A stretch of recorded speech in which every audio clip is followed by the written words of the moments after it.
Hello everyone, ang lecture natin tungkol sa experimental psychology. Pag-uusapan natin yung cross-sectional experimental design. Ito yung counterpart ng lecture ko sa longitudinal experimental design. So I highly recommend, baka lang naman, may time kayo, panoorin nyo muna yung longitudinal and then this lecture on cross-sectional experimental design. God's word muna tayo, do not be unequally yoked with unbelievers. For what partnership has righteousness with lawlessness? Or what fellowship has light with darkness? Trivia, isa to sa mga passages na ginagamit ng mga anti-Christians para sabihin na ang mga Kristiyano, mga judgmental. Kaya raw nagkakaroon ng prejudice, ng discrimination against non-Christians because of this passage. So, hindi na lang ako muna magko-comment dyan. Siguro gawan ko na lang ng ibang lecture yan. But the reason why I presented this, based on this passage, may dalawang grupo na pwedeng mabuo. Right? So, if you read the passage, merong believers at merong non-believers. Now, from here, gawan natin ito ng psychological angle. Meron bang difference yung mga believers versus non-believers in terms of certain life outcomes? Kasi yun yung assumption ng Bible, no? Kapag believer ka versus non-believer ka, hindi kayo pareho. Kaya nga hindi kayo pinagsasama dito. Do not be unequally yoked. Kasi nga hindi kayo pareho in terms of certain outcomes. For example, para sa mga non-believers, ang outcomes daw dyan, based on the works of the flesh, are the following, no? Idolatry, sorcery, enmity, strife, jealousy, fits of anger, rivalries, dissensions, divisions, envy, drunkenness, orgies, and things like this. So yan yung ina-assume na life outcomes of non-believers. Because according to the biblical perspective, their life is controlled by the works of the flesh. However, Christians are not controlled by the works of the flesh, rather, they are controlled by the Spirit. Yun yung theology of baptism, no? When you accept Christ as your Savior, the Holy Spirit enters your life, and then the Holy Spirit gives way to the fruits of the Spirit. Kaya ang isang Kristiyano, ang life outcomes niya, the following: love, joy, peace, patience, kindness, goodness, faithfulness, gentleness, and self-control. Again, wag na natin pag-usapan yung validity kung ito totoo. I'm sure no maraming ma-feel bad about this, but that's not the point, no? So ang angle na tinatackle natin dito is the experimental side of these biblical claims. So reviewin natin, may dalawang grupo, believers and non-believers. Expectation, magkaiba ang life outcomes. Life outcomes of unbelievers, life outcomes of believers. Now from there, magkakaroon na tayo ngayon ng posibleng research question. Is there a difference between Christians and non-Christians in terms of fruits of the Spirit? Got that? So this question is based on those previous slides na pinakita ko. And one way to answer this question, gagamit tayo ng cross-sectional design. Yun yung point. Na meron tayong isang research question na para masagot natin, gagamitan natin ng cross-sectional design, which is we measure a certain psychological variable, kung isa, or variables, pwedeng marami, like yung ginawa natin kanina, marami tayong variables na titignan dyan. Fruits of the Spirit, love, joy, peace, patience, so on and so forth. Pero susukatin mo yung mga variables na yan in a single point in time. Isang beses mo lang susukatin. You contrast that to longitudinal design. Sa longitudinal design, paulit-ulit mong susukatin yung dependent variable. If you remember, no? Isang beses lang magme-measure sa cross-sectional design versus sa longitudinal design maraming beses. Kaya ang advantage ng cross-sectional design is mas time efficient siya. Mas mabilis gawin compared to longitudinal experimental design. So i-plug in ko ulit kung may time kayo. Baka naman. Beken naman. Gusto nyong panoorin yung lecture ko on longitudinal experimental design. But then again, ang focus natin ngayon is the cross-sectional design. Let me give you one example of a study na ginamitan ng cross-sectional design. Siyempre, yung masteral thesis ko. Alam ko namang hindi kayo interesado sa masteral thesis ko, but for those of you who are, you can email me, sasandan ko kayo ng kopya. One of the questions I asked in that thesis, kasi marami akong research questions, no? So if you want to know all the questions, email me. I'll send the copy to you.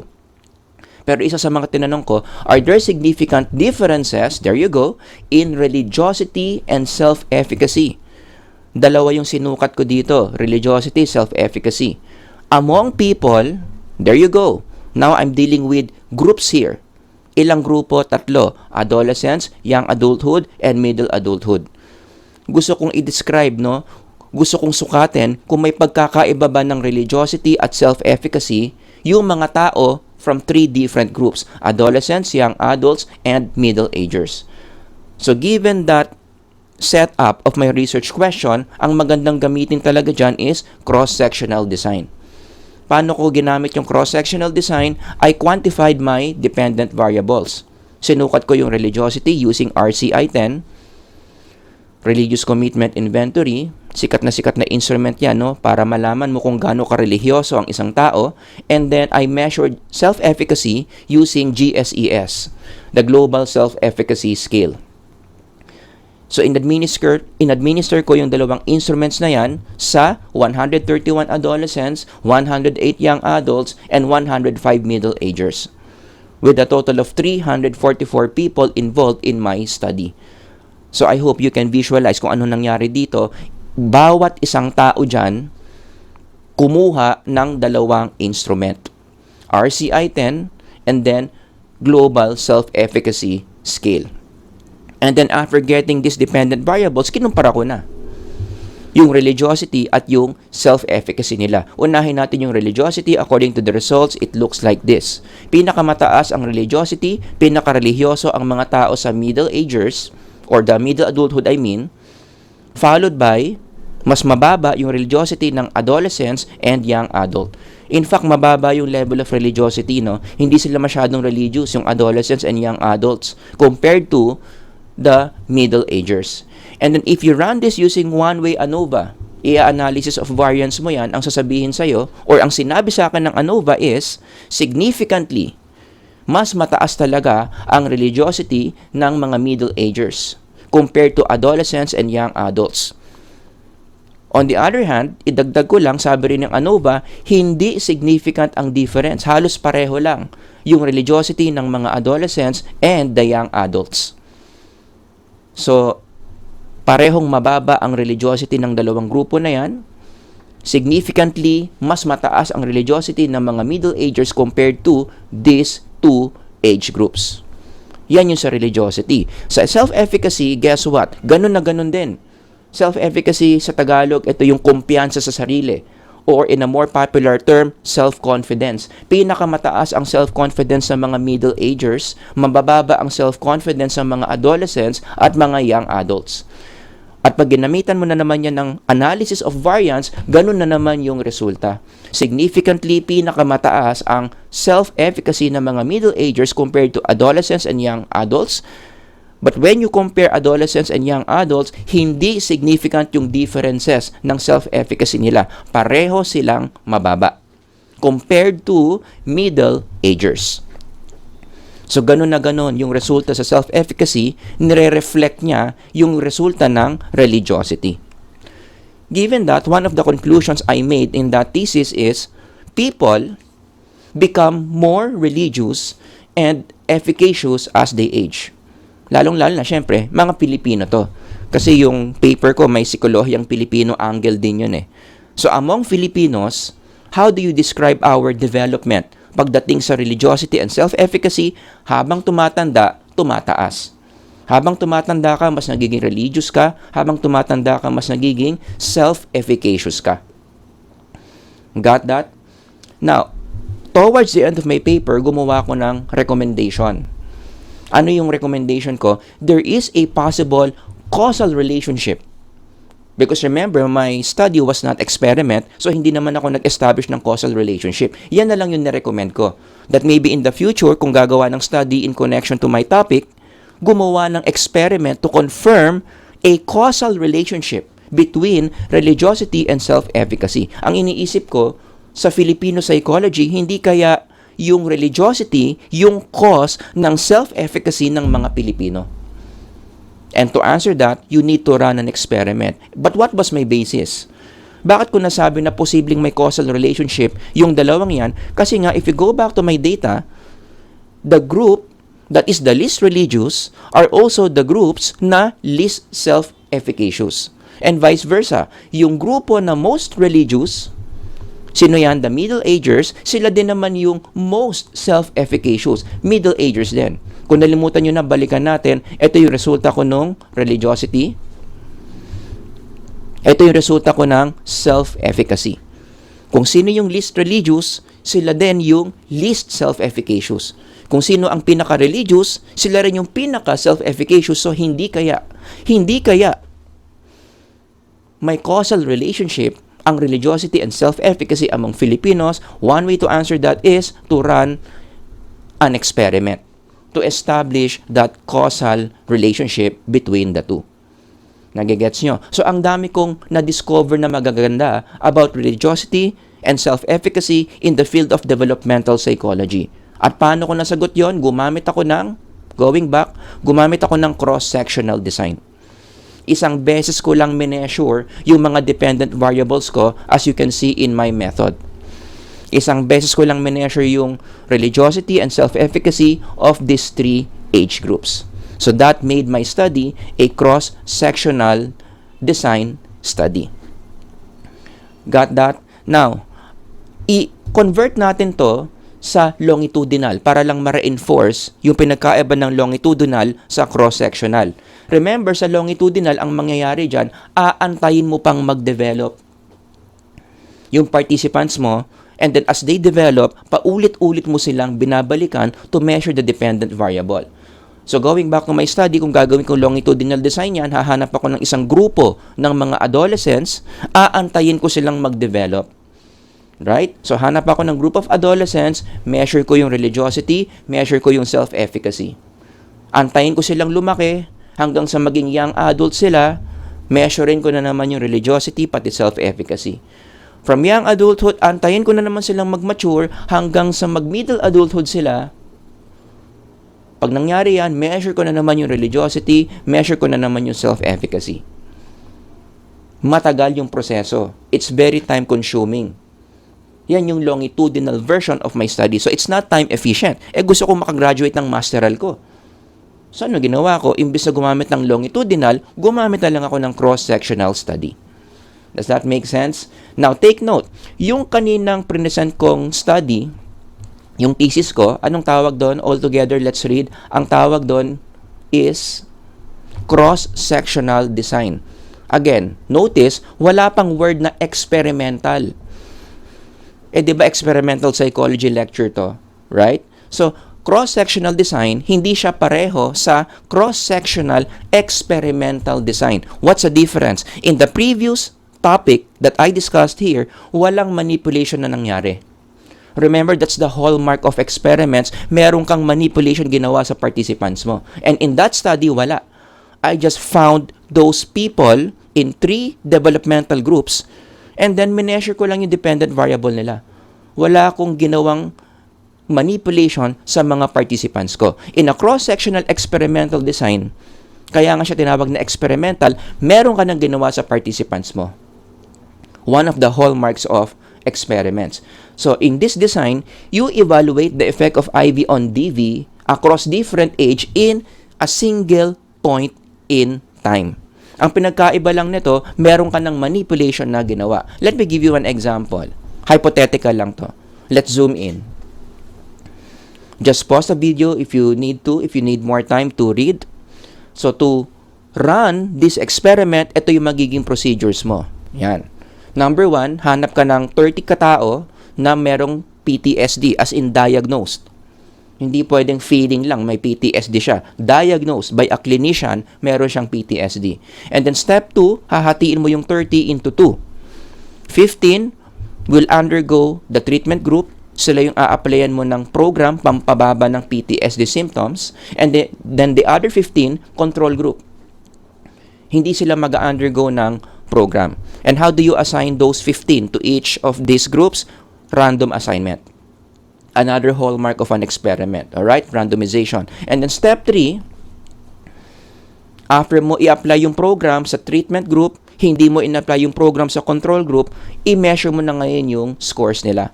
I-compare mo kung may difference. Gagamit ka ng t-test independent dyan.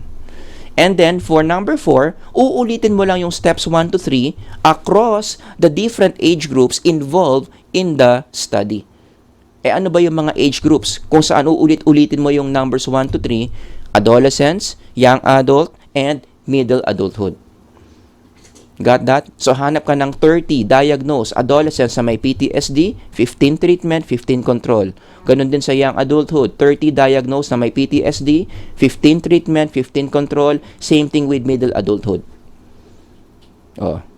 Naging cross-sectional experimental design na yan. Kasi meron ka ng manipulation na ginawa. Ano yung manipulation dyan? Some of them underwent the program, some of them did not. That's the manipulation. So it becomes an experimental design na gumamit ng cross-sectional design. So ang complete name yan is cross-sectional experimental design. Alright? So bakit siya naging cross-sectional? Because again, hindi na natin inantay mag-mature yung mga participants natin dito. Humanap na kaagad tayo ng existing groups. Adolescents, young adults, middle adulthood. Pag longitudinal yan, anong gagawin? Hanap ka lang ng isang grupo ng mga adolescents, antayin mo silang tumanda papuntang young adulthood, antayin mo ulit tumanda papuntang middle adulthood bago ka mag-run ng treatment and control condition.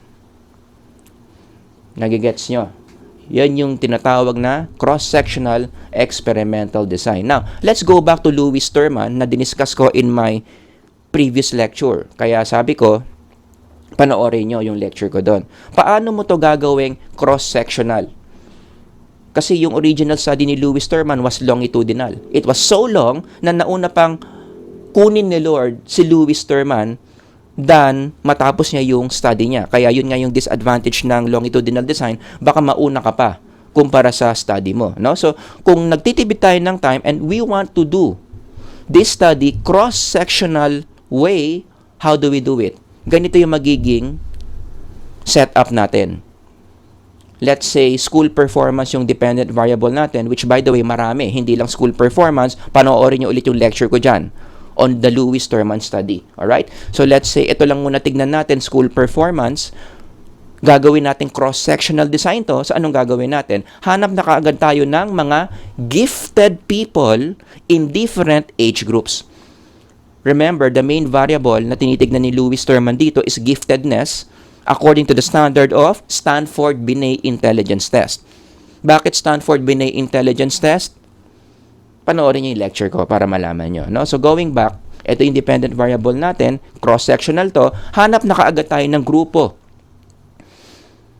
Childhood na mga gifted, childhood na mga hindi gifted.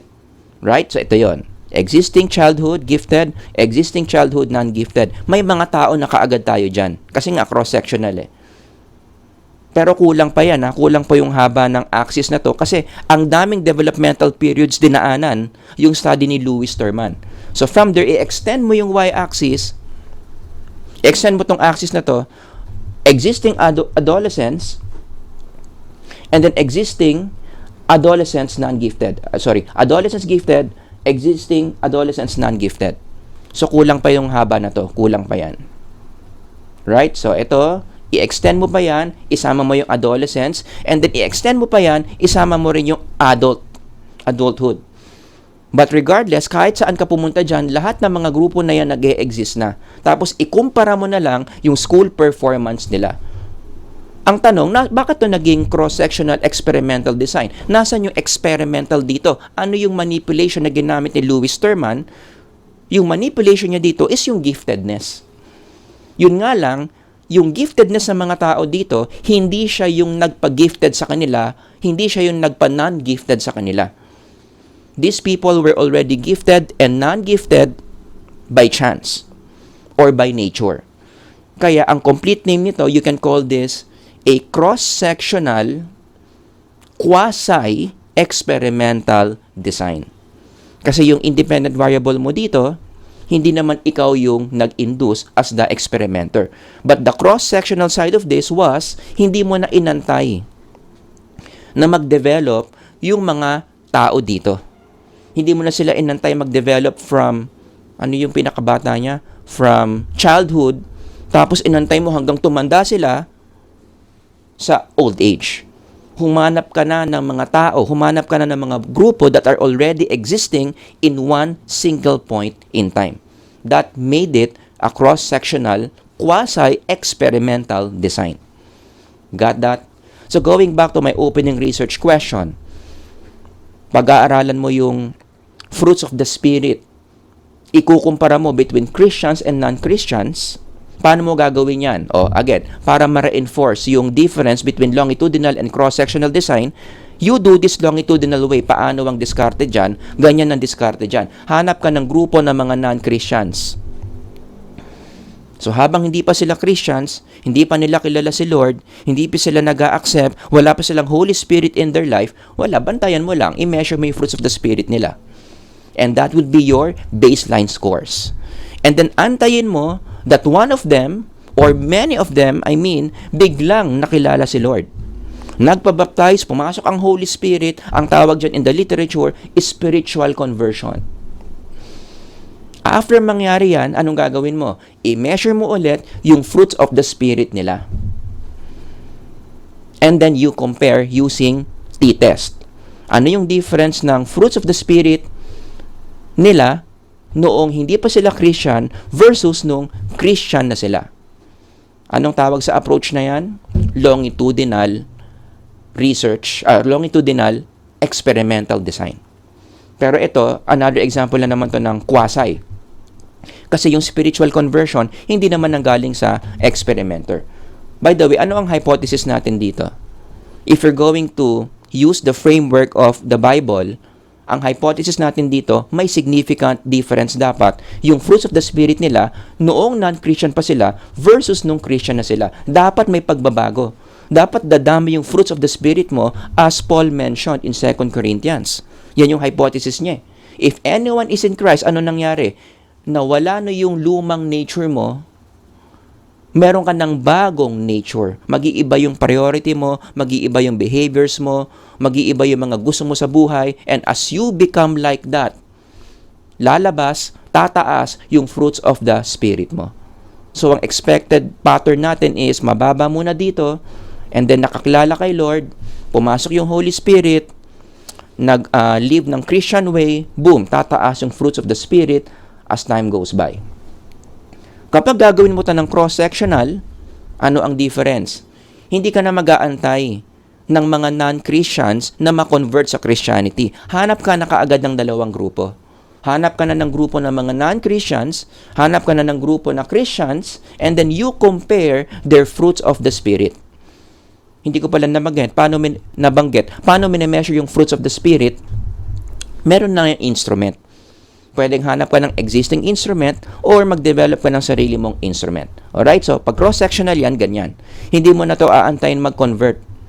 Hanap ka ng grupo ng non-Christians, hanap ka ng grupo ng Christians, and then you compare their fruits of the Spirit. Got that?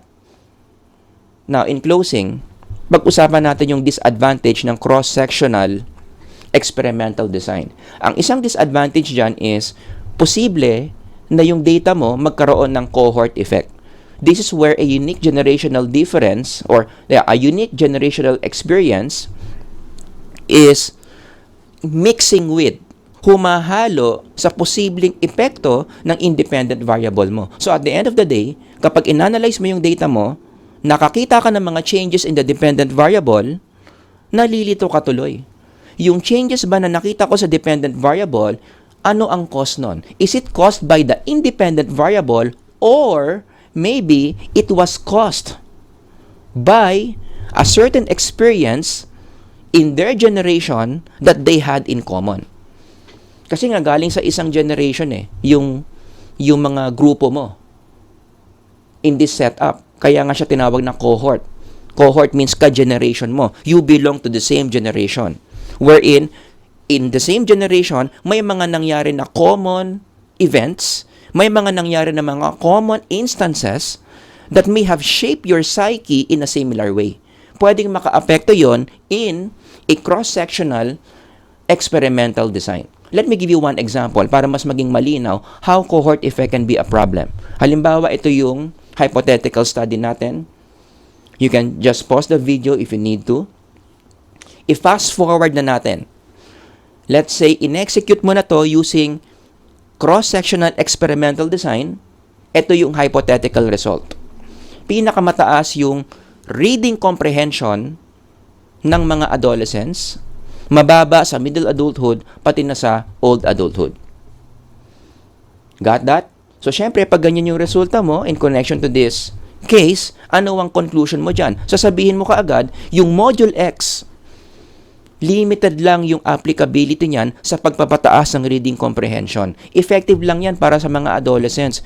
Module X is not effective for middle-agers and old-agers. So, i-recommend mo na kung gusto nating pataasin yung reading comprehension ng middle-agers, pati mga elderly, hindi dapat Module X. Gawa tayo ng ibang module. Module X is only good for adolescents. Sounds logical. But knowing the fact that this is a cross-sectional design, dapat itatanong mo, hindi kaya baka may cohort effect dito? Now, I want you to pause this video and then isipin mo, nasaan kaya ang possible cohort effect?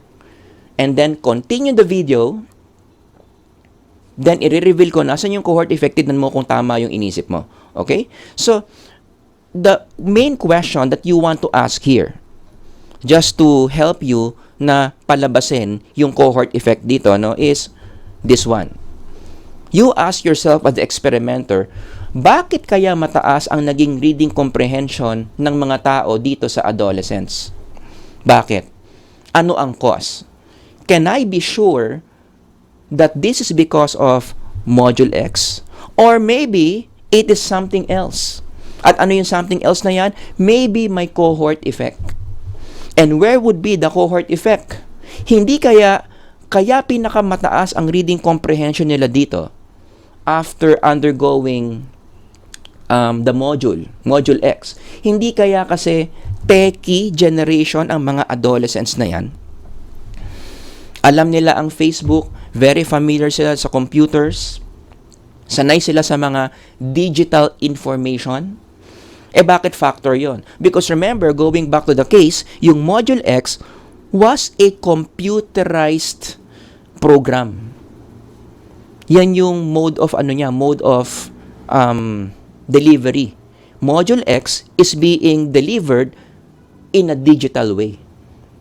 Tapos yung adolescents dito belong to one cohort, mga techie generation yan Techie people yan. So kumbaga sa Tagalog, mas naging pabor, mas naging advantageous yung pagiging computerized ng Module X. Kaya sila yung pinakamataas yung reading comprehension. So given cohort effect, I can always challenge your conclusion. Maybe the effect would have been the same. Sa Tagalog, baka pare-pareho lang naman talaga ang effect ng Module X. Yung Module X talagang effective sa pagpapataas ng reading comprehension across these different age groups. Kung, sa Tagalog may kung, no?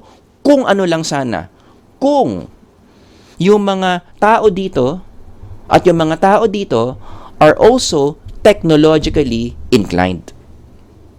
Ang kaso hindi nga Kasi yun na nga yung cohort effect. Hindi nga sila pare-parehong technologically inclined. Kasi ang techie generation lang dito, yung adolescents. Yung technological IQ ng mga tao dito, sa middle adulthood, pati sa old adulthood, mababa. See? Naka-affect yun, sa resulta mo. Nagkaroon ng cohort effect. So it has nothing to do with the module. Kung bakit sila mataas dito, bakit ito mabababa, it has something to do with the characteristic of their generation. Kaya ang solution dyan para ma-cancel out mo yung cohort effect is maghanap ka rin ng mga middle-agers at elderly who are also technologically inclined. Yan dapat muna yung hinanap mo before you started the experiment. Sisiguraduhin mo that across these groups, lahat sila technologically inclined. Got that? That would eliminate cohort effects. Or, ang isang mo pang pwedeng gawin dyan is, huwag mong gawing computerized yung delivery ng Module X. Kasi pwede namang mag-adjust tong mga adolescents na to eh. Right? So, hindi, actually, kapag ginawa mo to, ang papa-adjust mo dito, yung mga adolescents naman. Kasi dito, sa experiment na to, ang pina-adjust mo yung mga middle-agers and elderly. 'Di ba? Aralin nyo yung techie yung techie side of Module X. Eh yun nga lang hindi nag-work. Alright? Dito naman baliktad. I-manual or non-computerized mo na lang yung Module X para lahat pantay-pantay. Got that? Kasi yung mga adolescents, kahit techie generation naman sila, along the way, naka-experience din naman sila ng manual delivery of certain modules. Got that? So, mas makaka-adjust yung mga adolescents dito. So, that's another solution. Again, ang first solution, hanap ka ng age groups na lahat techie para hindi maka-apekto yan, hindi magkaroon ng cohort effect. Or another solution is, i-deliver mo yung Module X in a non-digital way para lahat makaka-relate in terms of Module X. Or, may isa pang solution dyan para ma-eliminate mo yung cohort effect. Anong gagawin mo? You run this experiment using longitudinal experimental design. O pag longitudinal, gagawin mo, hanap ka ng grupo ng adolescents, apply Module X, antayin mo sila mag-mature papuntang middle adulthood, apply Module X, antayin mo ulit mag-old age, apply Module X. Tignan ko lang kung buhay ka pa. Okay? When you do that. Masyadong matagal. It's not time efficient. So, smarter pa rin, i-cross-sectional mo na lang by doing this. Got that?